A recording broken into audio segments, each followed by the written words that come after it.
This year should be an Iloi Neshama for Chava Shmuel, who is Mrs. Isa Fine, Louise's mother, who we were just talking about, and in whose zechus so much of any Torah that takes place in this amazing kid of ours, and anything that happens really is in our zechus. I saw we're not on the online calendar this week because Louise isn't here. We didn't have the sheets given out because Louise isn't here, so. Makes us appreciate all the amazing things she does. And Nishmat Hashem, this year should be Nishmasa for her mother, Alei Shalom, and Nishmat Hashem for many more Torah that we should learn here in the shul with the assistance of Louise. So we're working our way through the Gemara in Baba Basra, that discusses who Iyov was and when he lived. And really what I'd like to do today is finish off that Gemara, and in addition, try and begin digging into the philosophy behind behind Iyov.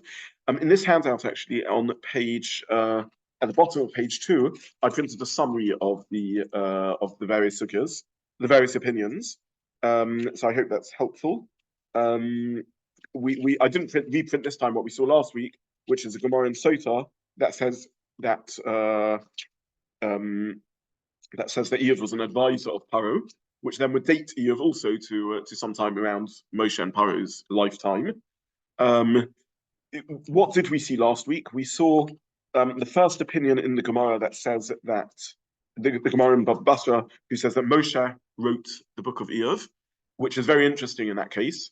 Moshe wrote it, even though Moshe was not just a Novi, but the Novi who had the highest level of Nevuah. Nonetheless, some of his works were not in the Torah, but were in Ksuvim. And the Gemara goes on and says parts of Tehillim were written by Moshe, is explicit in Tehillim, Tefillah Moshe, and Iyov, and maybe other sections also written by Moshe. So here we're seeing Moshe not as Moshe at the peak of his career, as Per El Per, as a channel for the direct words of Hashem, but Moshe at a different point in his career when it's his own voice speaking, albeit a voice inspired by Ruach HaKodesh. The other thing we see from the multiplicity of opinions in the Gemara is that there was no clear Masorah to Chazal. When you see so many opinions in the Gemara, particularly the Gemara considering the possibility that Iyov never existed, that the whole book is a parable, it teaches us that there was no clear tradition as to when Iyov lived and who he was, in which case each view put forward by the Gemara must be telling us something about what they think the book of Iyov is coming to solve, which era in history needed the words of Iyov and this message of Iyov about how to deal with struggling. If Moshe wrote it in the time of when they were in Golus Mitzrayim, then we can understand why he wrote it. He may well have written it as a comfort for Jews who are going through a difficult time, for them to learn. There are midrashim that after they got Shabbos off, they were able to do some learning, and that there were various manuscripts of Torah floating around, and maybe this is part of the Torah that Moshe wrote. In the same way as if you look at the chapters of Tehillim that Moshe wrote, they seem to be linked to the era of Moshiach, of Mitzrayim, and Moshe writing, dealing with the exile in Mitzrayim. For those who have just joined, I will put again the link. I'm sorry that we didn't manage to email it out because of our logistic problems this week, but the link is in the now in the chat that you can click on, and also I'll put it as in the description, the YouTube recording. Let's go on though to look at some of the other opinions. So the first opinion in the top of page 1 is that Moshe wrote it. We looked at that last week. In the second box, there's a supportive opinion of that. In the third box, it says that it was written in the time of the Meraglim, and we looked at that last week. And in the fourth box, a student sitting in front of Reb Shmuel bar Nachmani says that Iyov never was. He's a parable, a moshel, and this leads to a deeper discussion, which really is not our focus, which is what parts of the Torah is one able to learn metaphorically, and what parts of the Torah are literal. When one reads a story in the Torah, how do we know whether it's literal or are we ever able to say it's metaphorical?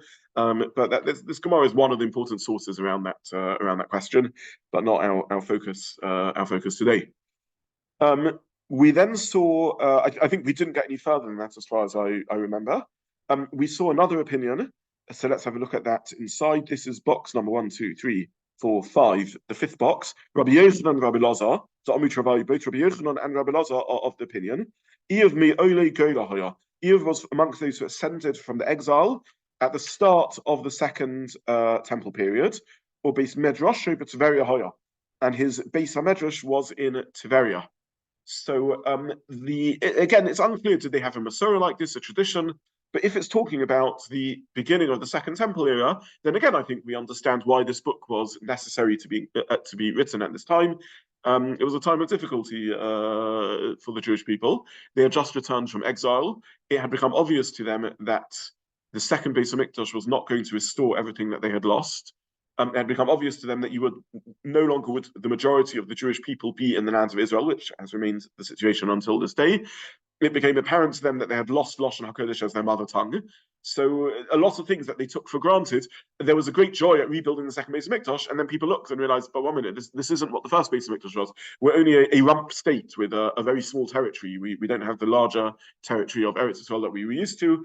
There's a number of non-Jewish or quasi-Jewish other people living now in the land of Israel. We're not even getting back the whole of Eretz Israel. There's the tensions with the Kuthites, the so-called Samaritans, the Kusim. We're not speaking Lashon HaKodesh, now we're in Aramaic. So that would explain the dating of this opinion, that time in history. Let's go to the last box in the penultimate box in the Gemara, in which the Gemara cites a tradition that Iyov was not Jewish at all. He was not a Jewish prophet at all. Meitve asks the Gemara. It cites a brisa. Shiva Nevi'im nisnabu le'umos olam. 7 prophets prophesied to the nations of the world, which at this stage the Gemara understands to mean he wasn't Jewish, i.e. contradicting the earlier opinions who say that Iyov was from the Olei Bavel. If Iyov was one of the returnees from the exile in Bavel at the era of the second Beis HaMikdash, then clearly he's Jewish.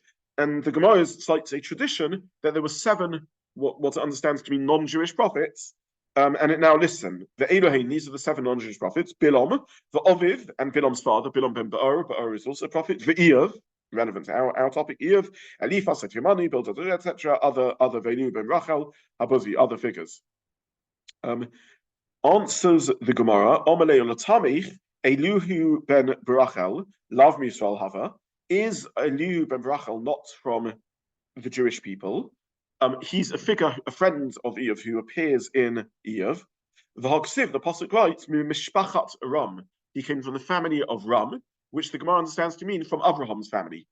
So to summarize what the Gemara said so far, it lists 7 prophets who prophesied to the non-Jewish world, which the Gemara understands to mean these are 7 non-Jewish prophets. And it says, but that can't be the explanation, because at least one of them was from the family of Avram, which the Gemara understands to mean that they were Jewish. Rather, says the Gemara, you have to say that the prophecies, when we say that there were 7 prophets who prophesied to the non-Jewish world, we don't mean these were non-Jewish prophets necessarily. Some of them may have been non-Jewish, like Bilam, but others of them were Jewish, whose mission was to the non-Jewish world. In other words, when we learn Yeshaya and Yirmiyah, we learn about Shmuel and Micha, they're prophesying to the Jewish world. There are 7 prophets whose job is to prophesy to the non-Jewish world, some of whom are Jewish and some of whom are non-Jewish. That's the Gemara. Yes, Debbie, you're looking very disturbed by this. Sorry? It would seem that Yonah's primary mission is to the Jewish people, even though he had a job on one occasion in his career to prophesy to Nineveh. That was what would appear to come out. Let's just read the Gemara and then we'll analyze this a little bit more. Rather, says the Gemara, Ella, this is the second half of the penultimate box, in Buye Invi L'Umasonon, their prophecy was to the non-Jewish world. Hachanami Iyov, so to Iyov, his job was in Buye Invi L'Umasonon, his job was to be a Navi to the non-Jewish world. Asks the Gemara, did not all the prophets, and this ties in back, Debbie, to your question, did not all the prophets prophesy to the non-Jewish world? Hossam, with all the other prophets, Israel. Their main mission was to the Jewish people, and occasionally they prophesied to the non-Jewish world, or a side effect was the non-Jewish world could also read their prophecies. But here, the main prophecy of Iyov was to the nations of the world. Okay, so there's a lot to digest here. First of all, the Gemara tells us that all prophets also prophesied, or many prophets also prophesied to the non-Jewish world. Doesn't mean they had separate prophecies to the non-Jewish world like Yonah, or does the Gemara mean that the books of Tanakh are also open and therefore non-Jews to study as well as Jews, but the main purpose of the prophecy is for the Jewish world. That's one question that sort of the Gemara generates. The second question is, what does the Gemara mean when it says the main prophecy of these 7 prophets, including Iyov, was directed to the non-Jewish world? Does that mean that Iyov had other prophecies that he taught which are just not recorded? And if we ask ourselves, this great man Iyov, who did he teach? His main mission was teaching non-Jews, and therefore we don't find his teachings in Nach. Or does the Gemara mean that the book of Iyov is a book included in Tanakh because it's part of Torah, but it's a part of Torah, an amazing idea. It's a part of Torah that's primarily aimed at the non-Jewish world rather than the Jewish world. Very, very interesting idea. If that's what the Gemara means, then this may be a source for the idea that philosophy and theology is not for Jews. We know there's a significant running debate really throughout the world of Jewish thinking through the generations as to what degree philosophy and theology and human thought about God is really relevant for us as Jews. There are significant voices through Jewish history, most famously and explicitly perhaps spelled out by the Kuzari in his great work, emphasized in more recent times by many of the Hasidic thinkers and the like, who say we don't need philosophy because we've met Hashem. In other words, if you speculate about Hashem, if you haven't had an encounter, if you need to use human thought to arrive at awareness of Hashem, then you engage in what the Rishonim called chakira, investigation, and you need to arrive at belief of Hashem through philosophical reason or the like. But if you're spoken to him, then there's no need for speculation. We've encountered him. To be Jewish means to be in a relationship with him, a covenantal partner with him. You don't need to philosophize about the existence or working of your friend, of your sibling, of your spouse, of your parents. You meet them, you talk to them, they talk to you. The way we are meant to relate to Hashem is through direct encounter, and in that sense, maybe the message of this Gemara is the book of Iyov. It's included in Tanakh, it's important, but nonetheless, its primary message is not to the members of Klal Yisrael. Its primary message is to Ummah Olam, to the peoples of the world. Very interesting. An interesting sort of message that comes out of this Gemara, perhaps not entirely clear. Or perhaps the Gemara is saying that Iyov had other prophecies that we don't know, because they were primarily to the non-Jewish world. But of course, the book of Iyov is a story about Iyov aimed at the Jewish world. So this is what we see in this block of the Gemara. Yeah.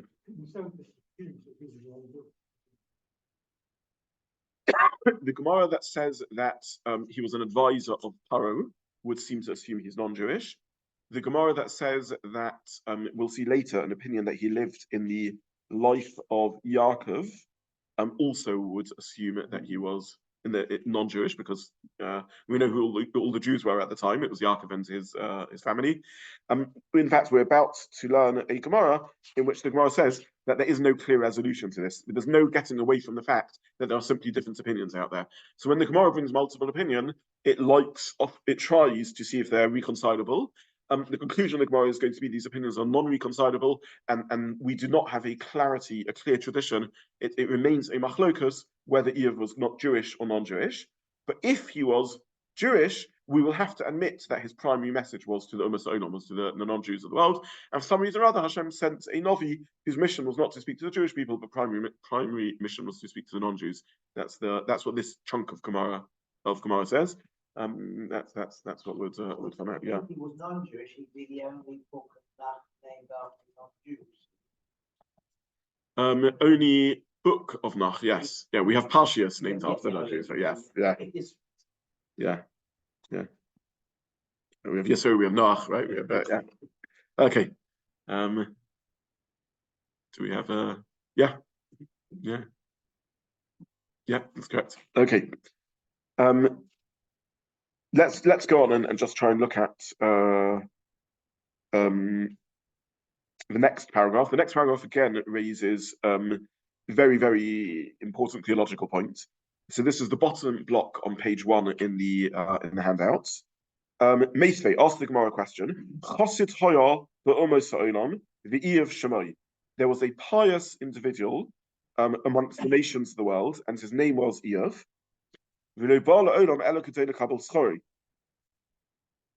He came into the world only in order to receive reward. God brought trials, suffering, afflictions against him. He began to blaspheme and curse. Hashem doubled his rewards in this world in order to expel him from the world to come. So here we will unpick this, but here we have a tradition the Gemara is citing, who says that Iyov is me'umos ha'olam, he's me'chasidei umos ha'olam, he's from the righteous Gentiles, and in this tradition, Iyov failed his trials and ended up receiving rewards in this world, but not in the world to come. We'll get back to this. Then the Gemara concludes this part of the discussion and says, you are correct. There's no getting away from the fact that there are different traditions. The tradition we cited earlier, who says Iyov is Jewish, is not reconcilable with this tradition who says explicitly he's non-Jewish. Let's just read the end of the box here tonight. Indeed, it is an argument. It's a matter of dispute between Tanaim. In the Tanya, as we said, Rabbi Zobin, etc. So there's no way to reconcile it. There are different traditions as to whether Iyov was a Jewish individual or a non-Jewish individual. Okay, so we're going to pause here. In a few moments, we'll carry on the alternate explanations of when Iyov lived. What we've learned so far is the Gemara is open, though it rejects it, to the possibility that the whole of Iyov is a mashal, is a metaphor. It maybe didn't exist at all, or he existed in particularly difficult times in Jewish history, the exile from Egypt, the return to the time of the Second Temple, the Bayis Sheni, and we'll see various other explanations. And the Gemara is also open to the possibility that he was a non-Jewish individual, or a Jewish prophet who prophesied to the non-Jewish world, maybe indicating that the message of Iyov is not a particularly Jewish message, a message that we need as Jews, particularly, though it's still in Tanakh, but somehow something only engaged for those who don't have a bris, a covenant with HaKadosh Baruch Hu. Those are the summary of the opinions. Now, we're not going to delve too deeply into this, but when we try and see what happened to Iyov, this Gemara, it considers the possibility, or it has a tradition, a brisa, that says that Iyov failed his test. Now, in the first session, I gave a very brief overview of the book, and we saw that as you get to the later chapters, that I printed some of them here, chapter 19 and onwards, Iyov begins to very, very critically, very emphatically, very strongly scream at God and curse him, curse everything that's happening to him, and negate HaKadosh Baruch Hu's justice. We'll hopefully still today look at the development of Iyov's anger with Hashem. But what is that considered a failure of his test or not? Hashem in turn responds to Iyov with rebuke and says to him, "What do you understand about my plans for running the world?" And at the end of the story, wealth is restored back to Iyov. Everything is, the clock is turned back, everything is given back to Iyov and actually doubled. So the simplest understanding of the story is that he passes the test. And Hashem says to him, "You've passed the test and everything's going to be good again."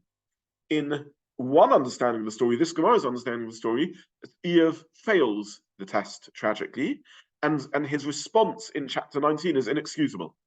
It's unjustified, and to go through difficult times and defy God in that manner, according to this view, is unjustifiable. In which case we have a problem. So why does Iyov get rewarded in this world? And the answer of this Gemara is a version of Tzadik Viralo Rasha Tovlo. That wicked people sometimes flourish. People aren't black and white. There needs to be an acknowledgement of someone's good. But if they eradicate transcendence and spirituality from their life, sadly they can't receive their reward in the world to come, and therefore they have to receive physical reward in this world. So this is in line with a whole stream of Jewish thought. The Ramban, for example, speaks about the following case. He says he's speaking about the contrary manner in which humans can experience life. He says, imagine you have a person who has rid themselves of any spirituality, any divinity in their lives, and Rosh Hashanah comes around, And Hashem says, look, this is the person who's has some good aspects to themselves, but sadly, this hasn't come together in any meaningful life journey. I'm going to give him a good year, because why should this person suffer a bad year? And I've, in a way, despaired of them restoring themselves to a relationship with me, so I'll give them a good year. Then they do teshuvah. Something hits them over Rosh Hashanah, Yom Kippur, and they begin turning the corner and reflecting. And Hashem says, you know what? This person has turned the corner and started really thinking about life. I'm going to give them a rotten year. So the Rambam translates this into, when on Rosh Hashanah we stand there and we say, Zacheinu l'chaim, remember us for life, we want to be nichtam, we want to be sealed in the book of life. He says sometimes you can be zoiche b'din, you can merit in judgment, and the consequence of the meriting in judgment is a tough year rather than a great year. Previously, the life was going nowhere spiritually. So the consequence, team's driving me mad over here. So the consequence of life going nowhere is, Hashem says, so I'll let you carry on in your apathetic journey, and I won't give you anything to prod you awake. The person demonstrates that they're still salvageable. There's still some hope for them to rebuild spirituality. So Hashem says, fine, you'll get a rotten year, and hopefully that will prod you into rethinking where you're up to and so on. So again, there's so much to think about in all of this. I'm not trying to say in reading these lines of the Gemara that we're asking all our questions about Theodicy and how life works. But the Gemara here is suggesting, there's a view in the Gemara that reads the book of Iyov about Rosh Hashanah, a wicked person having a good life. In their version of the story, Iyov is everything wonderful. Hashem says to him, good, you're a righteous person when life is good, but that's not really dealing with life. Let's see how you deal when things crumble. And Iyov doesn't pass the test. Hashem says, okay, I might as well give you back a good life, because unfortunately you've demonstrated that you're insufficiently in a relationship with the divine. Have a good life, and unfortunately that's where things will end. So that's the reading of the Gemara in this version, and it's going to colour, of course, our whole reading of the rest of the book. So this little Gemara over here, as it were, in which it considers two versions of whether Iyov is from Chasidei Umas Olam or not, out of that happens to emerge also a debate about whether Iyov passes his test and whether the restoration of wealth to Iyov is a positive outcome or not. Very, very difficult, but that's this line in the Gemara. Okay, so we will revisit hopefully all these points, but let's turn over the page and look at the next few boxes in the Gemara. I'll try and whiz through these. The truth is, I didn't quite finish let's just come back, to the bottom of page 1, just look at the last box.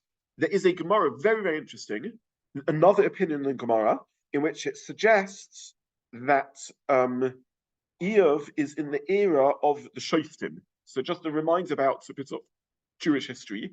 There's a very dark time in Jewish history, which is the interregnum between the strong spiritual leadership of Yehoshua and the emergence of the first kings, Shmuel leading into Shaul, leading into David. And the era in between is the era of the Shoftim, which, if you read Sefer Shoftim, is a very depressing era. And one of the refrains that runs through the book of Shoftim is Ish kol hayoshev einov, everyone does what's right. So there's no proper central leadership of the Jewish people. There's another book, by the way, which coincides with the era of the Shoftim, which is the book of Rus. When you mentioned the only book named after a non-Jew, I was in my mind, I was thinking about Rus, but she became Jewish, yes. Okay, the book of Rus. And Rus opens with this very unusual phrase, Vayhi b'mei shefot hashoftim, which is hard to translate, and Chazal translates it as, and it was in the days of the judging of the judges, when everyone judged the judges. In other words, everyone does their own thing, everyone judges the judges, there's no proper leadership. That's how Chazal understood this phrase. So this opinion says an amazing thing. There is a pasuk in Iyov, and look at the last 4 lines on page 1, in which the Gemara cites a pasuk, Hein atem kulchem chazitim. Behold, all of you have seen it. We will get back to this pasuk. V'lomozeh hevel tehebolu. Why have you become hevel tehebolu? Completely vacuous, completely empty, completely vain. Hevel, right? Hevel is a word that we know from, excuse me, from Koheles. You've become completely vain. Says Rabbi Elazar. Which generation in Jewish history is completely vain? The generation of the Shoftim, generation of a Hebrew Meshafot Shoftim. Amazing thing. If I said to you what was the vainest, emptiest generation in Jewish history, very interesting that he picks the days of the Shoftim. So in this version of the story, Iyov declares, "I'm living in a time which is completely vain. That can only be the era of the Shoftim." Amazing thing. I want to come back to that, but let's look at the next box, which is the top of page 2. Rabbi Shimon ben Karcha says, Iyov lived in the days of Achashverosh. And his source is because there's something terrible that happens in the times of Achashverosh, in which there's a promiscuity and a decadence in which Achashverosh leads this search for every woman across the world. That's a terrible filth and a terrible way to behave. And they cite the pasuk in Iyov, the second and third line in the Hebrew. So these are pasukim that are talking about the closing chapters of Iyov, in which his family is restored and his daughters are described as the most beautiful women on earth. And the Gemara says, which sort of society is sort of surveying all womankind? Only do we find such a horrific thing in the book of in the book of Achashverosh, in the book of Esther. Therefore, it must be that this is the era that's we're living in. The Gemara then asks, very interesting, that we find a similar thing in Sefer Melachim, in the time of David, that they sought a beautiful maiden. The Gemara says they sought only in the whole of Israel, in Eretz Israel, not in the whole world. Only in the time of Achashverosh did they seek out a beauty in that manner. So very, very interesting. So we now have an opinion so in these opinions, Iyov is living in times of decadence. And that's maybe the trigger of the writing of the book. He's either living in the times of Shapot HaShoftim, which the Gemara labels amazingly as Hevel Havalim, the era in Jewish history when it's complete vanity, or he lives in the times of Achashverosh, and we're linking it to this terrible decadent promiscuity that the sorts of Persian court lifestyle represents. So this is the next box in the Gemara. The Gemara then brings two more opinions. Either it was in the days of Chava, and there's a pasuk in Iyov that suggests that, or it's in the days of the custom, which means at the times of Nebuchadnezzar. And again, there's pasukim in Iyov that suggest that the custom were linked to them. In other words, in eras of history, that the days of Shava seem to be the glory days of Shlomo and David, when David and Shlomo, when times are going well, or the times of the destruction of the second Beis Hamikdash. Then the Gemara brings in the third box that some say that Iyov lived in the days of Yaakov, and it links this to a pasuk which says Kidva achas hanavolos tadaberu, and there's something loathsome that was spoken about, and the event of Dinah, the tragic event of Dinah, is described as something asanavola, kinavala of Osam Israel, a loathsome act was done in Israel. So here the Gemara is linking Iyov's life to a time of loathsome behavior, like this Dinah story, where no one can be safe, where terrible abuse can take place, rape of Dinah, as per this story. Yes. The kingdom of Shava. Yes. When is that? So the kingdom of Shava is the queen. She's famous. We're familiar somewhat with the queen, with the kingdom of Shava from the Queen of Sheba. Yeah, it's what we call in English the Queen of Sheba. So we're talking about the era of David and Shlomo. We're talking about the height of Jewish power and wealth.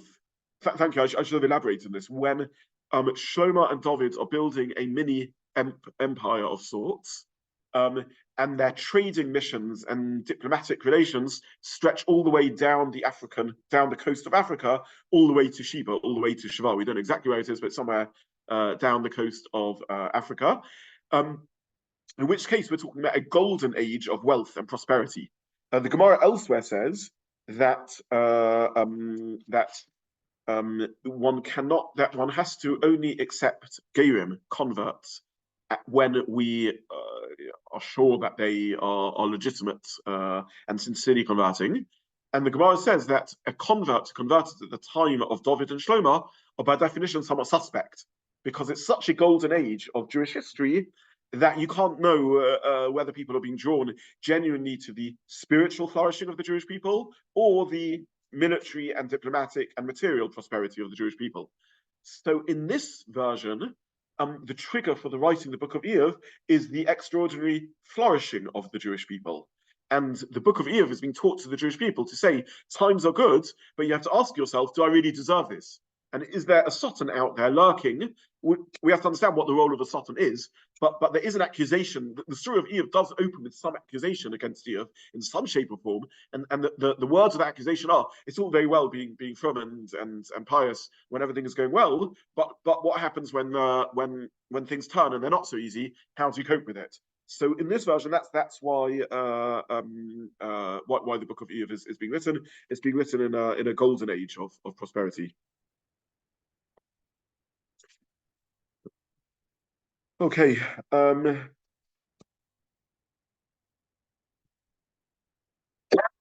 Excuse me. I think we'll no. Let's do the last two boxes because they're very important. I'll just jump to the last box and then we'll go to the penultimate box. So in the middle of page 2, the last box brings the view of Rabbi Yochanan, who also sees this as a time of licentiousness and decadence. That's the trigger of the writing of Iyov. Omar Rabbi Yochanan on the bottom box, Dora shel Iyov shotuf bezima hoya. Shenema, it was a time awash with immoral behavior. Shenema, as the pasuk says, Hein atem kulchem chazitem. Behold, all of you have seen chazitem. V'loma zeh hevel taboinu. Why have you become so vain? So we saw this pasuk earlier, which links it to an era of vanity, which is the era of the judges. This box links it to this era of chazitem. Very, very interesting. There's a Hebrew word, lachazot, to gaze. And the Gemara in this box thinks that gazing always indicates an inappropriate look. It's the eye lingering over someone and inappropriately, immorally looking at someone. And this word being used in the context of Iyov seems to symbolize it's a time in which people gaze, a time in which people, they linger in inappropriate sort of looking, and that's what's going on. The Gemara then asks on that because we find the word choser also to refer to someone who has a vision. A novi is referred to as a choser. Chazon Yeshayahu, Lachazos B'noyim Hashem, and so on. And the Gemara answers something very interesting. It says gazing, depending on the context, is either very, very holy or very, very awful. It seems to be a type of lingering, imaginative look, which either is someone who's dwelling in inappropriate fantasizing, or someone who's caught up in a prophetic, meditative experience, in which case it's a profoundly spiritual affair. It's interesting. This is not a little bit off topic, but in my Sunday morning series, I've been talking about Rav Kook and his belief in ongoing access to near prophetic experiences.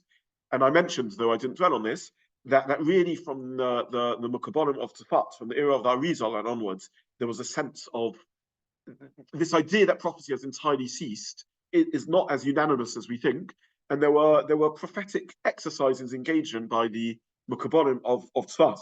And one of the exercises they did was a form of mind and emptying. That you empty your mind of anything, and then one can have mystical experiences that come in. And they all warn in their writings that you can only engage in this sort of meditation if you're entirely pure. Because emptying your mind of any rational thought is very dangerous. Where will your mind turn to? So if you are Kodesh Kodashim, then your mind can turn to spiritual insight.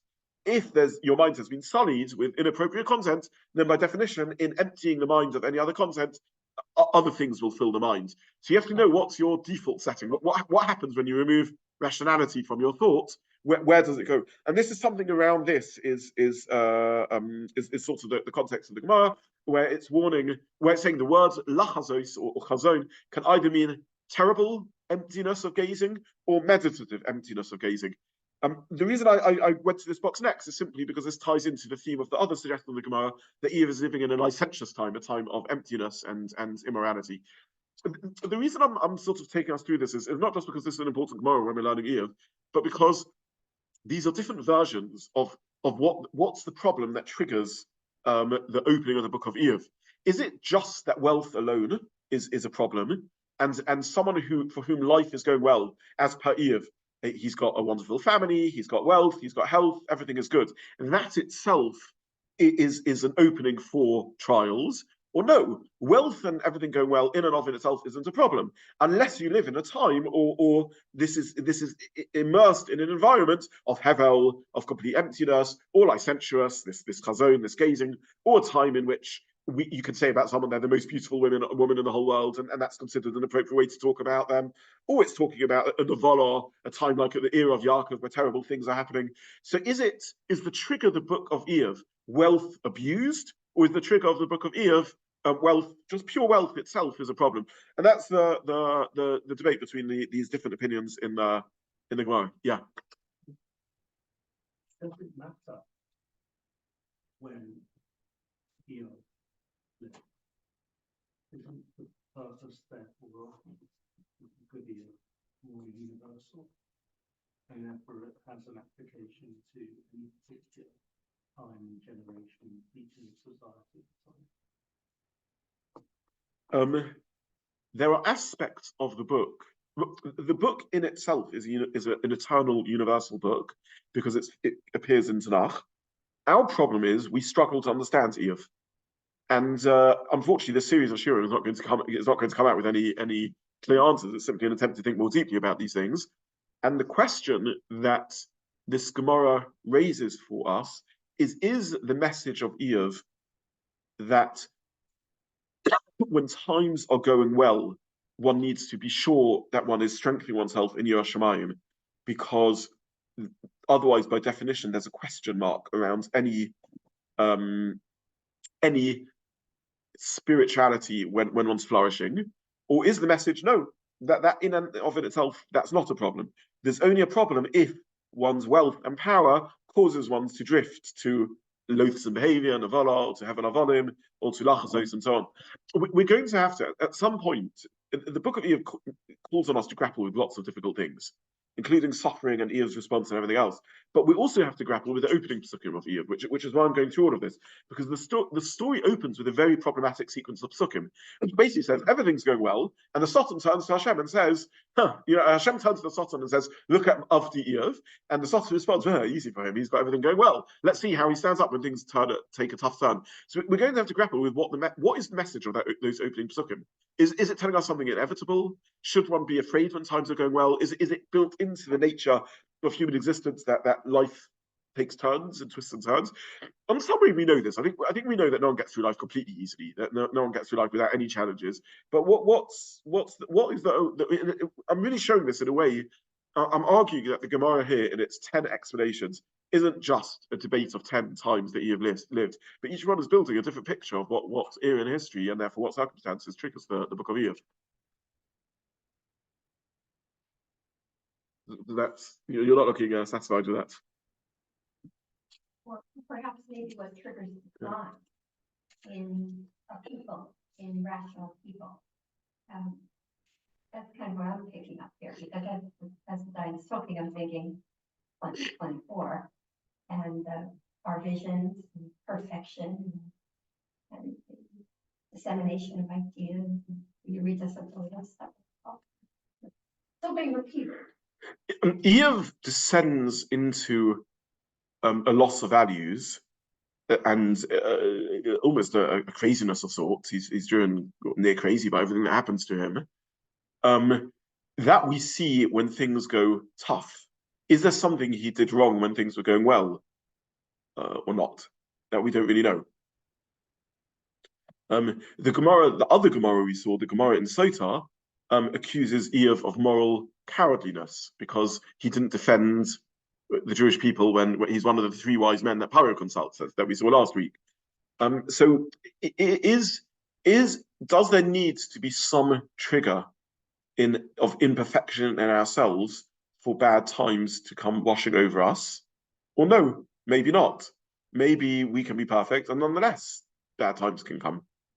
Maybe that's part of human existence, that we live in different phases, and we need to serve Hashem in wealth and serve Hashem in affliction.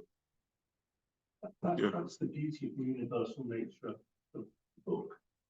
If the Gemara would have pinpointed when Iyov lived, and only at that time, Yes. and therefore fixed Iyov to that time, then the lesson of the book would have been narrowed. Oh, right. Okay. So I see your point. This gets really to a sort of meta question about how we learn Gemaras. The Gemara brings 10 views. Each view is narrowing Iyov to one particular time. You are, with some justification, saying that whenever we learn Midrashim, what we need to understand is, if the Gemara is bringing 10 views, what it's really saying is there's aspects of all of them. And therefore, actually, Iyov is untiable down to any one particular era. Or there's strands, there's threads, there's different ways of looking at it. And yeah, that's one of the ways that Torah Sheba'al Peh operates, especially in Medrash, in which it's a version of Elu Ve'elu Tivinakim Chaim, or Shivim Panim Torah. These are the words of the living God, 70 facets of Torah. There's different angles and dimensions of Iyov. We certainly struggle a little bit more with that when it comes to matters of theology. If I tell you there's an argument about, how to do Bora on Shabbos and Elu Ve'elu Tivinakim Chaim, but we have to pass them one way, we sort of kind of, if I tell you there's an argument over one of the Ikrim, the Yudkim and Ikrim, or a matter of theology, well, which one is the truth? Do humans suffer only when there's a trigger of some small failure, or do humans suffer because that's just the nature of the revolving universe within which we live? It'd be nice to know the answer to that question. I'm not sure. I don't think we do, but that's what. Yeah, sorry, Debbie. But looking just at the shot, is that he is virtually perfect, and that's why Hashem points him out to the Satan. He would never be used as an example if he had something wrong or failure. The key word is what you just said in your question. He is virtually perfect. Is it that Iyov is perfect, or he's virtually perfect? If he's virtually perfect, he's an amazing man. That's clearly the open message of the opening Psukim. But even amazing people have flaws, and the flaws sometimes mean that life takes a horrible turn. That's really the question. It's Yeah. Where river is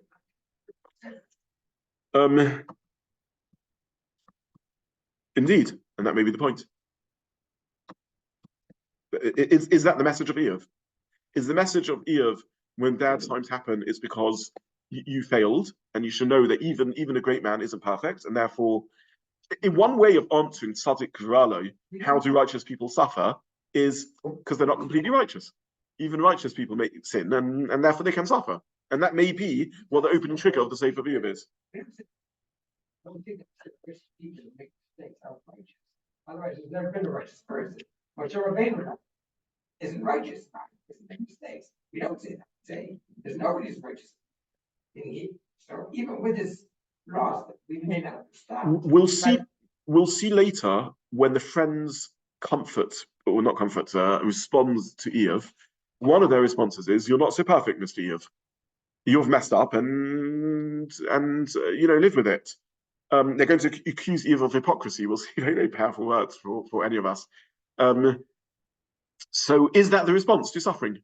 You're not perfect, or is there another reason why sometimes people can suffer?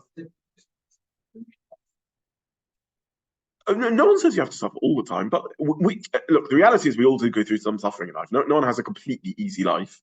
And maybe some people go through more, some people go through less. Yes, and maybe part of that is reflecting, because I've got my flaws. And I don't think anyone's claiming there's an exact proportionality between the suffering and the flaws, but it's triggered by flaws. Someone who wrote, if it's an accusation, then Iyov himself went through the same, or is it? I guess this means an accusation. Iyov himself went through the same golden age, and it didn't bother him. He only begins to rebuke once he's lost it all and has the desire to pontificate on the concept. Yeah, and that's a very important point. Maybe that's part of the message of Iyov, which is when times that we don't find the Sefer Iyov, in which he turned to Hashem and said, "Why me, oh God? Why is everything going so well?" We only find it when things stop going well, and maybe that's the criticism of Iyov. the greater tzaddik you are, the more you have to suffer in this world. So you totally without blemishes in the text. We righteous people are judged more severely for the little indiscretions. So, making a note of these points, the points. The Gemara says, and it really comes from a pasuk in the story of Achremos, after the two sons of Aaron die. Bekrovai ekodesh, with those who are near me, I am sanctified. On which Rashi brings the Gemara that you're referencing. Now, HaKadosh Baruch Hu judges those who are close to him, like a hair's breadth. In other words, they're held to a very high level of count. I will take it as a given, and this seems to be the consensus of all Jewish thinkers, that there's no such thing as needless suffering. There's no value in suffering just for the sake of suffering. So when the Gemara says that the more righteous people go through more suffering, the assumption is this doesn't mean just because for some reason there's a value in suffering. We don't have, in most traditions, most understandings of Yiddishkeit, we don't have a tradition of suffering for suffering's sake. So there has to be some purpose in that.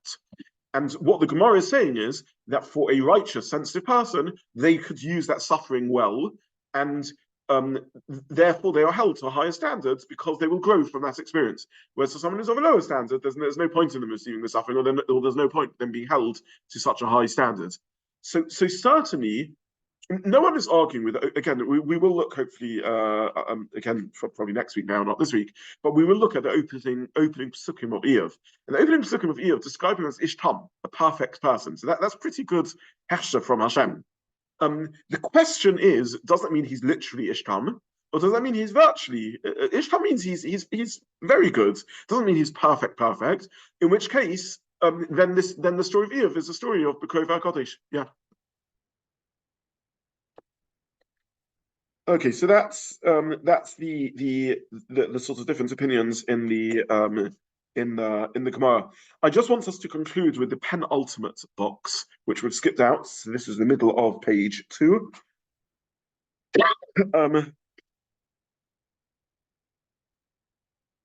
I'll summarize it outside because it's a little complicated. The Gemara here is considering the possibility that Iyov was a non-Jewish prophet, and the Gemara says that if he is in the era post Moshe, he cannot be a prophet. There's no such thing as a non-Jewish prophet post Moshe Rabbeinu. And I mention this again, it's a little off subject, so I don't want to linger on it too long. But since we're working our way through this Gemara, this box appears, this paragraph appears in our Sugya when it's trying to work out when it's, someone just sent me, I'll tell you a moment in the comments, which is sharing. The Gemara is trying to work out who Iyov is, and it says that you can't combine the possibility of Iyov being a non-Jewish prophet with the suggestion that this is post the Mosaic era, post the era of Moshe, because post Moshe, there is no Nevuah amongst the nations of the world. So I mention that also just because that's an interesting theological concept. What the Gemara seems to be saying is, and it's based on a pasuk in which Moshe davens actually for this. What the Gemara seems to be saying is that Torah hoovers into itself all independent access to a depth of spiritual relationship with Hashem. In other words, pre-Matan Torah, there was no world of Torah, and therefore everyone had access to their independent relationship to Hashem, and therefore a prophet could arise, Jewish or non-Jewish. But post the giving of the Torah, the root of relationship to Hashem is the Sinai revelation, and therefore make up your mind. Either join in and become a covenantal partner. We're open to Gerim, of course, or don't join in which case you can be a good person, Chasidei Umas Ha'olam, righteous Gentiles absolutely exist, 100%, but prophecy not, because the root to a personal relationship to Hashem is through Torah. This ties in a little bit to what we were talking about before, about whether theology and philosophy are only for non-Jews or also for Jews. In this idea, if you want a direct personal relationship to Hashem, join the family, join Klal Yisrael. And if you don't, then don't. Fine, you can still be a pious individual, but don't expect prophecy. That's what emerges from this penultimate box. Okay, we'll stop here for today and start part 2 next week. I've put here a summary of Baba Basra, and I've put, I think, 10 bullet points here. And I tried more or less to split the boxes up in the diagram in the table of the Gemara in line with that. Next week, we will leave the Gemara behind. I appreciate we've sort of done a lot of introduction, and we'll begin learning the actual Psukim. And I entitled part 2, "Was Iyov correct?" That's what our topic will be for Emet Hashem next week. I'm going to make I'm going to use source sheets because it's a 40+ book. It's a chapter book. It's the only reasonable way that I can see of doing it is by me taking out samples and selected bits. I just so that no one is disappointed. I'm no intention of going to every word in the whole of Sefer. Yeah. Otherwise, it will not be a short series. It will not be a short series. Yeah. Okay. I wish everyone a good evening. Thank you very much. Thank you very much. Thank you. Thank you very much, Brian. Thank you.